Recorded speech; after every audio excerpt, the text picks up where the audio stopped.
we present Galahad of Blandings by P.G. Wodehouse, adapted for radio in 4 parts by Richard Usborne, with Richard Vernon as Lord Emsworth and Ian Carmichael as the Honourable Galahad Threepwood.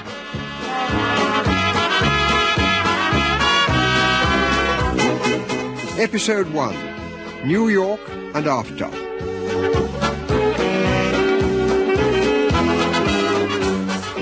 It wasn't often that the 9th Earl of Emsworth strayed far from his ancestral home, Blandings Castle. But his sister Constance was marrying an American in New York and would thereafter be living in California, 8,000 or 9,000 miles away from Shropshire. Lord Emsworth and his brother Galahad had felt that this was good news, and that one of them should go across and represent the family at the wedding. So it was Lord Emsworth who now, in New York, was speaking at Connie's wedding breakfast. So I can say without hesitation that you must all come over to England for the Shrewsbury Agricultural Show, at which I expect my pig, the Empress, to win once again the blue ribbon for the fattest pig in Shropshire. And if you want to bet on her, my brother Galahad says he knows a foolish bookmaker who will give you 3 to 1 against her. Clarence, sit down. My sister is telling me to sit down. This auspicious occasion, Empress likes her. Sit down, Clarence. My sister... Clarence, sit down. Lord Emsworth had returned to his hotel room soon after this, but other guests had moved on to other parties, and now, by dawn's early light, 2 of them were nursing fierce hangovers in a cell in one of New York's hospitable police lockups. On one bunk is the tall, slim American multimillionaire Tipton Plimsoll, who is engaged to Lord Emsworth's niece, Veronica, daughter of another of Lord Emsworth's sisters, the formidable Lady Hermione Wedge. On the other bunk is an Englishman, pint-sized, fragile, and, looking a bit like pictures of the poet Shelley, Wilfrid Alsop, son of yet another of Lord Emsworth's sisters. Just now he looks like the poet Shelley after a big night out with Lord Byron.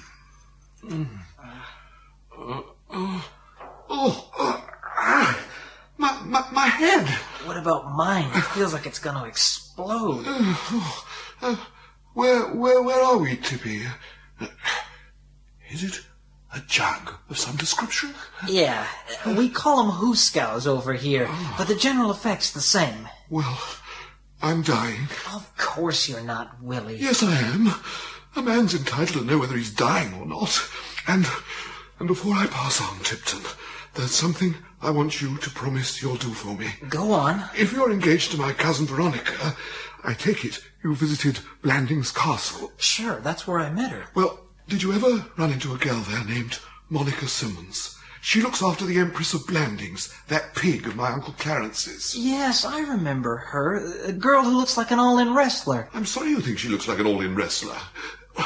To me, she resembles one of those tall, strong Nordic goddesses. However, I love her, Tippy. I fell in love with her at first sight. Good for you, Willie. Did you tell her? I couldn't. I hadn't the nerve. She's so majestic, and I'm such a little squirt. You agree that I'm a little squirt, Tippy? Well, I guess there are taller guys around. All I've done so far is look at her and talk about the weather. The whole thing's quite hopeless.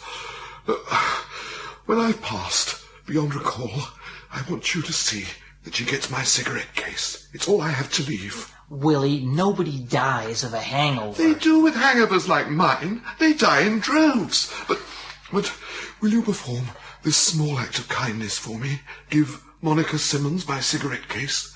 Can I rely on you? Sure, I'll attend to it. Tell her my last thoughts were of her, and I expired with her name on my lips. Okay. Thank you. Thank you. Oh. So, how's our 2 jailbirds doing, huh? Not so loud, officer. I got a headache. Hey, you certainly earned it, Mac. Yes, sir. The boys were saying it took 3 of them to get you into the paddy wagon. Your English friend there was no trouble. Hey, what's he doing in New York? Young Willie, officer? He's a musician. Plays the piano and composes things. He came here from England a month or two ago, hoping to crash Tin Pan Alley and get taken on by one of the bands. But he didn't make the grade. Ran out of money and had to cable home for supplies. And they wouldn't send him none, huh? Well, they sent him enough for a ticket back to England, and he leaves just as soon as he can get out of here. His Aunt Hermione's got him a job, teaching music in a girls' school. I ask you. And that's not all. The woman is a rabid dry and won't let her staff so much as look at a snifter. What he had last night ought to last him quite a while. But teaching bunch of girls music, girls with pigtails giggling at him, and nothing to strengthen him for the ordeal but lemonade and sarsaparilla. Not my idea of fun. Well, it can't be all jam being a cop either. Yeah, you can say that again. Still, you have your compensations. Yeah, name tree. Well, you meet such interesting people. Bandits, porch climbers, dope pushers, sex fiends and whatnot. The whole boiling from deadbeats to millionaires. You don't get a lot of millionaires. Never seen one myself. Well, you're seeing one now. Take a gander. You? Me. No kidding. None. You know Tipton stores? Sure. Well, my uncle founded him. He checked out not long ago and I inherited all his shares. I'm rolling. Well, then why don't you pay your $10 and get out of here? You get bail for $10. Huh. I don't have $10. I've no funds of any description. What? Oh, I don't mean I've been wiped out in the stock exchange crash they've been having. I'm not chump enough to play the stock market. But neither of us here has a nickel on him at the moment. Sheesh. At some point in the evening's proceedings, some child of unmarried parents got away with my entire wad, leaving me a multi-millionaire without a cent. Can you beat that for irony? Huh. Well, you got friends in New York, haven't you? Call one of them. Get them to help you out. Do they let you phone from here? You're allowed one call for free. Then in that... Oh, hello, Willie. You awake again? Yes, and feeling a little better. I thought you'd be interested to know. I'm not going to die, so never mind about the cigarette case. Who's that you're talking to? He looks like a policeman from here. Do you think you could tell us how we get out of this place? Well, we've been discussing that. He says the hellhounds of the system will release us if we slip them $20. Oh, that's bail for the two of us. I haven't any money, have you? Nor have I. Somebody swiped my roll. And I'm only allowed one phone call free. And in the middle of August, all the guys I know are out of town. I say, what about trying my Uncle Clarence? You saw him at the wedding. He's still in New York, at the plaza. Yeah, but can I wake him this time of night? Well, if you explain that it's an emergency, you'll have to make it quite clear to him that your need is urgent. You know what a muddle-headed old ass he is. Right. Lead me to the phone, officer. Sure thing.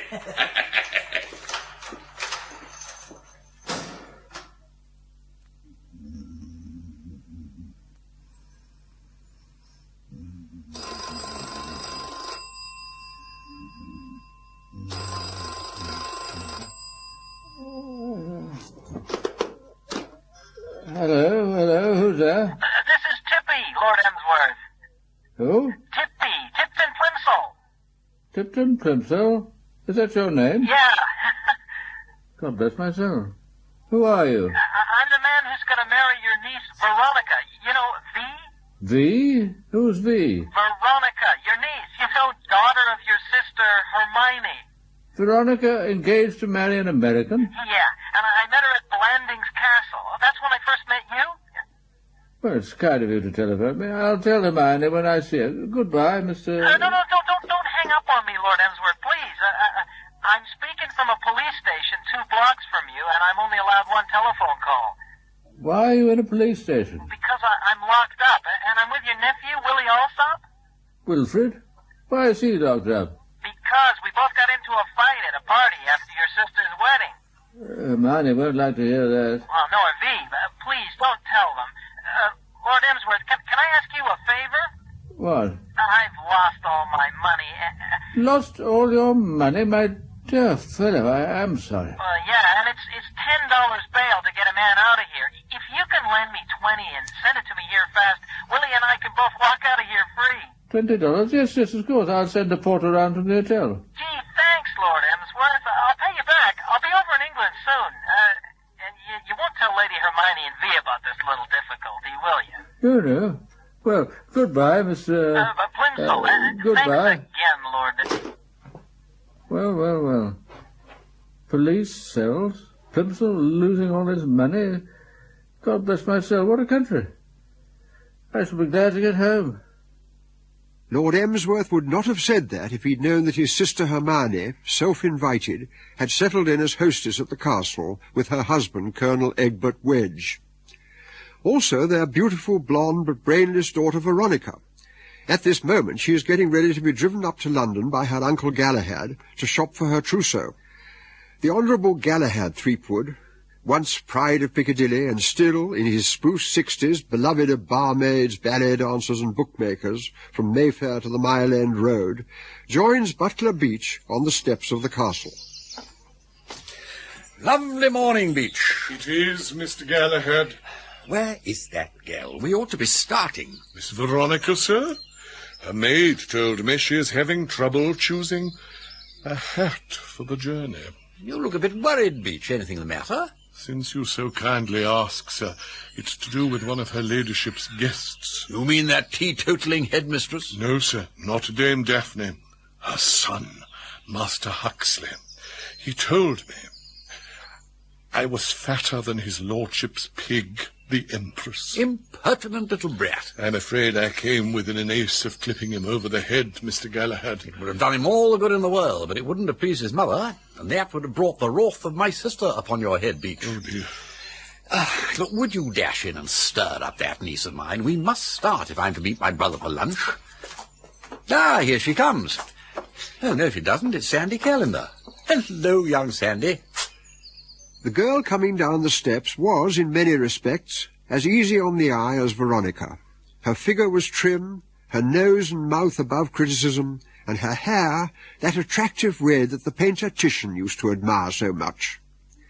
Perhaps her spectacles were a bit too large, and her hair was a bit ruffled, but she was otherwise a one-girl beauty chorus. In her hand was a parcel. You look a bit tousled, Sandy. Have you been rolling in something? I've been cleaning out Lord Emsworth's study. Poor devil. Me? No, Clarence. He hates having his study cleaned. Well, he must blame Lady Hermione, then. She hired me and told me to clean out the study before Lord Emsworth came back. Clarence doesn't know yet that Hermione and her entourage are here, let alone you. Gally, will you do something for me? Mm-hmm. This parcel. It will save a day if you post it for me in London. Shall be done. Put it in the bag, Sandy. And don't look so depressed. I didn't mean to scare you about my brother Clarence. He won't eat you. It's nothing to do with your brother, Gally. Well, you must tell me later. He was interrupted by the arrival at last of his passenger, Veronica. It was noon when he got to his sister Dora's house in Grosvenor Square and dropped Veronica off. He then looked again at the parcel Sandy had given him to post. S.G. Bagshot, 4 Halsey Chambers, West 1. The parcel felt squashy and excited his interest. And what's more, Gally wondered whether S.G. Bagshot might be anything to do with his old friend, the late Boko Bagshot. And why had Sandy given him the parcel, almost as if she'd been glad to get rid of its contents? He decided to take it round to Halsey Chambers himself. Suppose this was old Boko's son. Suppose this was a parcel of letters, which he was now sending back to him, love letters, returned to sender, with flea in ear. A nosy old Parker, Gally, but if he suspected sundered hearts, and if they belonged to his friends, it was his job to do something about it. He rang the bell.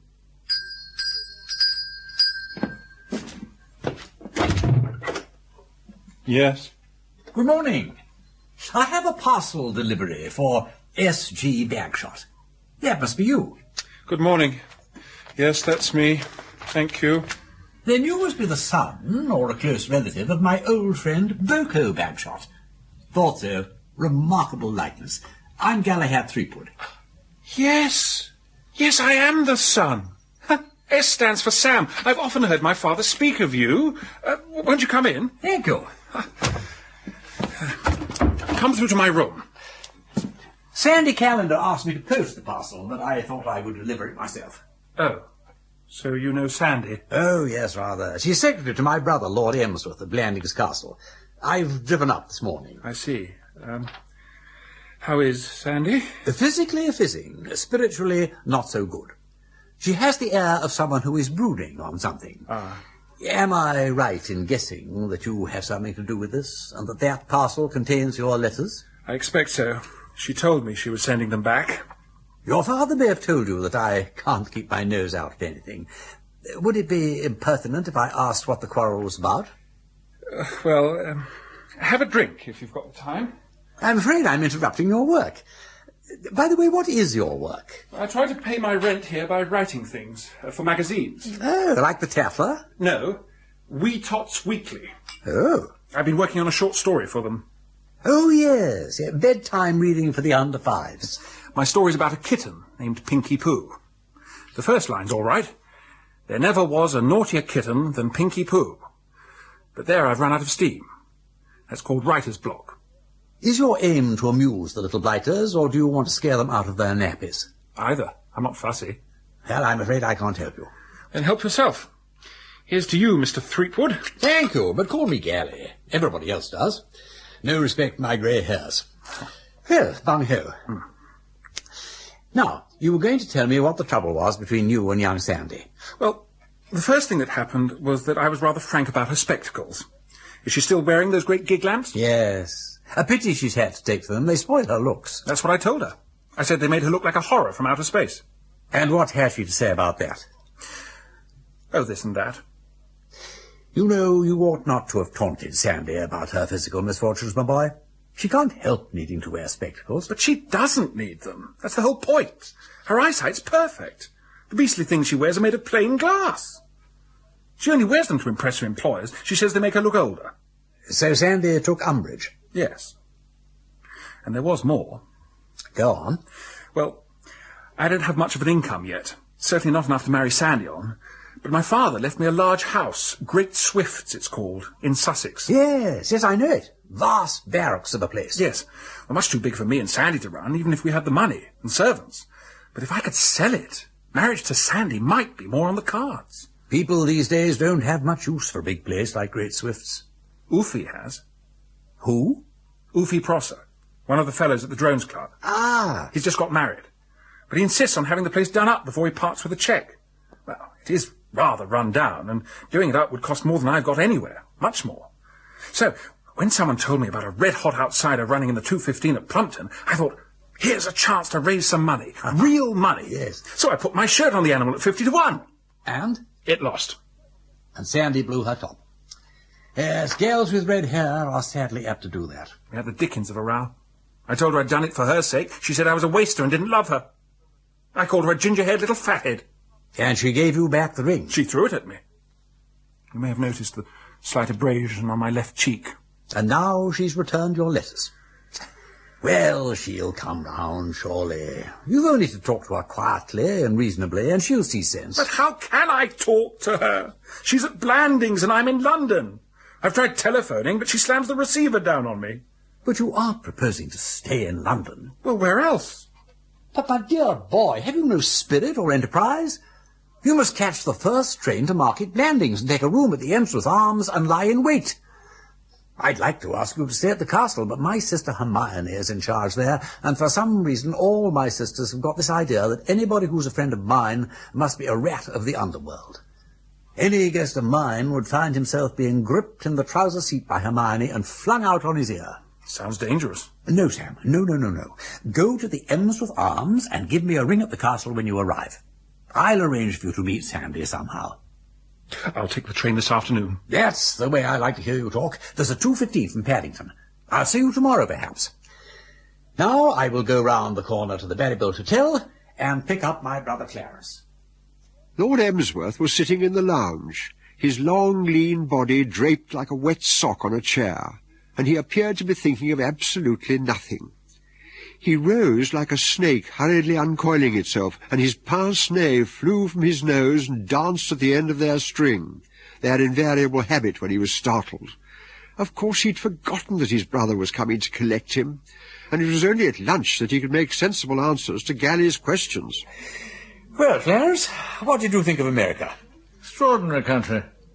When you order a boiled egg, they bring it to you mashed up in a glass. And the smart thing to do is not to order boiled eggs. The way things are going over there these last few days, I'd say you were lucky to be able to afford eggs. Eh? Well, haven't you read in the papers about the crash on the American stock market? No? Has there been a stock exchange crash? Oh, and how. Fellas jumping out of windows day and night. That's the America for you. One day you're a millionaire, and the next day you're selling apples. Apples? Why apples? Why not apples? Do you think Connie's husband, I forget his name, is selling apples? Oh, no. No. Sensibly, he had his few millions in government bonds. Well, how was the wedding, by the way? Did you get Connie off all right? Yes. Oh, yeah. But something in your eye, Clarence, tells me that you don't want to talk of Connie and her nuptials. Well, I suppose the first thing you want to hear is how the Empress has been getting on in your absence. Well, I can tell you she is as robust as ever. Rosy cheeks, sparkling eyes. Under the ministrations of Monica Simmons, she has flourished like a green bay tree. Oh, that's good. And it's wonderful to think that Connie will not be there to look disapproving and make clicking noises with her tongue when I go off to the sty. Well, of course, nobody could be fonder of Connie than I am, but... No need to be apologetic about it, Clarence. You and I know that Connie is a grade A pest. We should have set our faces against sisters from the start. Constance, Julia, Dora, Hermione. Oh. How they bullied me. Well, that's what you get for being head of the family. We younger sons escaped that sort of thing. Hermione, of course, was the worst of them. But fortunately, she's not very often at the castle. Well... By the way, who was that spoke to me on the telephone from the castle yesterday? A strange female voice. She told me her name, but... but you've forgotten it. Calendar. Sandy Calendar. She's your secretary. But I have no secretary. Oh, yes, you have. Hermione engaged her for you. Hermione? Meddlesome and officious? What right has Hermione to engage secretaries for me? When did she do this? Shortly after her arrival at Blandings. Hermione's not at the castle. Yeah, now, I've been wondering all the time how to break it to you. I was planning to do it gently, Clarence, but perhaps the surgeon's knife is best. Yes, Hermione has moved in and is now firmly stuck into the woodwork. Egbert's there, too. And that tall, half-witted girl of theirs? If you're referring to your beautiful blonde niece, Veronica, I brought her up today and left her at our sister Dora's. All the wedges. Oh, dear, oh, dear, oh, dear. And, Clarence, I wonder if you remember a girl called Daphne Littlewood. Daphne Littlewood? No, I do not. Tall, dark, handsome girl with a formidable personality. Not unlike Constance. Oh. She married a rather celebrated historian named Winkworth. She's a widow now and has a small and repulsive son, and she runs a fashionable girls' school. They think highly of her in educational circles, so much so that she was made a dame in the last birthday honours. You've really forgotten Daphne Winkworth? Completely. Strange. 20 years ago, the bookies were taking bets that you'd get engaged to her and make her your second countess. It is inconceivable that I should have contemplated it. You say that now, but you know what your memory is.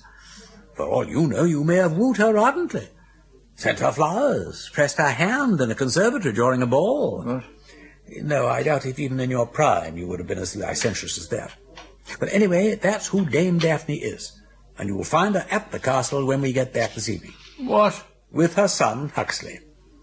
Hermione invited them. Good God. Yes, I was afraid it would upset you. But the worst is yet to come, Clarence. Hold on to your hat. Has Hermione brought Dame Daphne to Blandings because they are old friends? No. No? Is it because Hermione enjoys the company of little Huxley Winkworth? No. No. Correct. It is because Hermione remembers that old romance between Daphne and you and hopes that it may flare up again. Oh. Now, I got the distinct impression that Hermione is planning to marry you off this season. What? And Daphne, I gather, is all for it. Good heavens. She feels that little Huxley needs a father. Oh. Now, I strongly advise you, old man, to be on the alert. I will. Only ceaseless vigilance can save you. Don't let Daphne get you alone in the rose garden or on the terrace in the moonlight.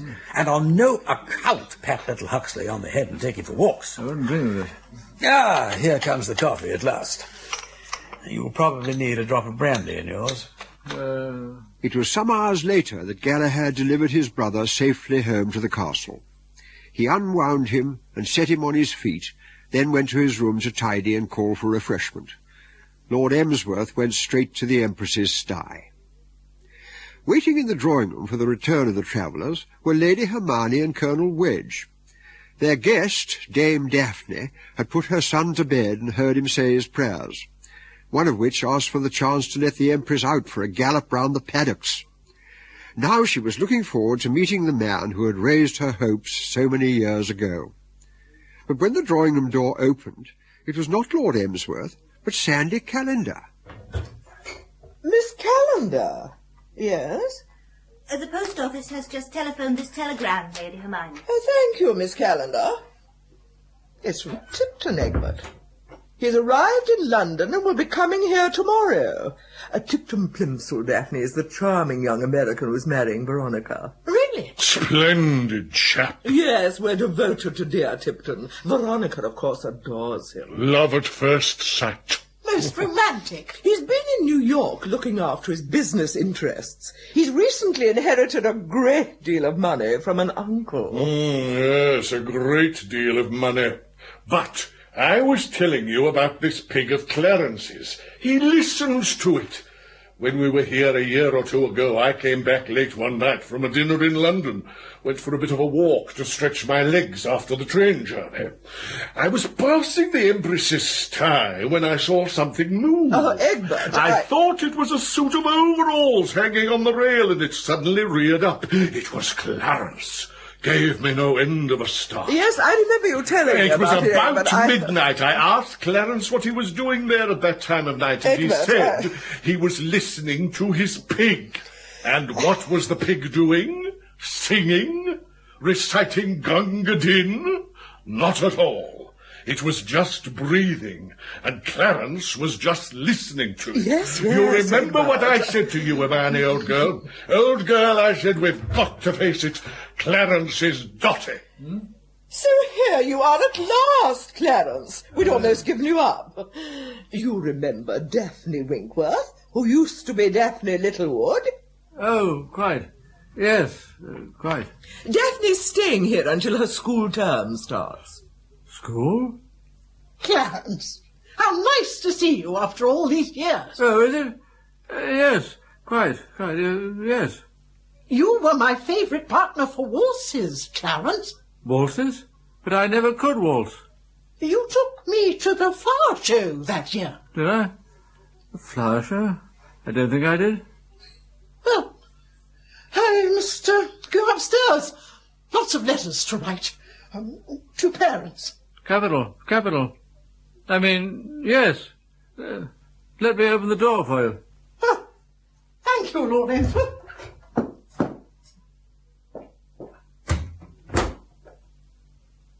Strange.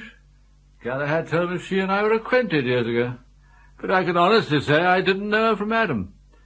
Or do I mean Eve? What did you tell me her name is to be, Hermione? Never mind her name now. Clarence, you really are impossible. Huh? Going off to your pig like that instead of coming here when you arrived. But I wanted to see my pig. No manners whatever. I could see Daphne was offended. I hope you'll take the trouble to be more polite to Tipton when he comes. Tipton? Who is Tipton? Oh, Clarence. Tipton Plimsoll is the American who's going to marry your niece Veronica. A telegram has just come saying he'll be here tomorrow. Veronica? Yes, of course. Your daughter. Did you see anything of Tipton when you were in New York, Clarence? What? He was at Connie's wedding, I believe, but we didn't meet. He rang me next day at my hotel. Nice fellow, I thought. Rather a husky voice, but very civil. He's coming here tomorrow. He used to be very rich, I believe. Poor chap. Used to be? Yes. There's been a stock exchange crash in America. Tipton had to ask me for $20. Apparently he'd lost all his money. And he was in prison when he spoke to me. What? Prison? Lost all his money? Yes. Galahad says it happens all the time in America.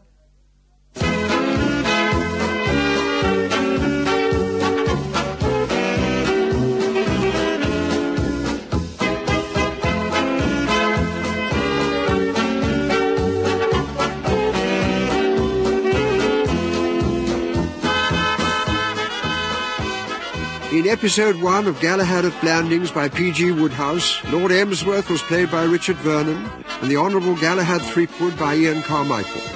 Lady Hermione was Elizabeth Spriggs, Egbert and Beach Harold Innocent, Sam Simon Treves, Tipton Allen Marriott, Sandy Susanna Fellows, Daphne Vivian Pickles, Wilfred Jonathan Cecil, and the policeman Colin McFarlane. The narrator was Murray Watson. Galahad at Blandings was adapted for radio by Richard Usborne, and the producer was Gareth Edwards.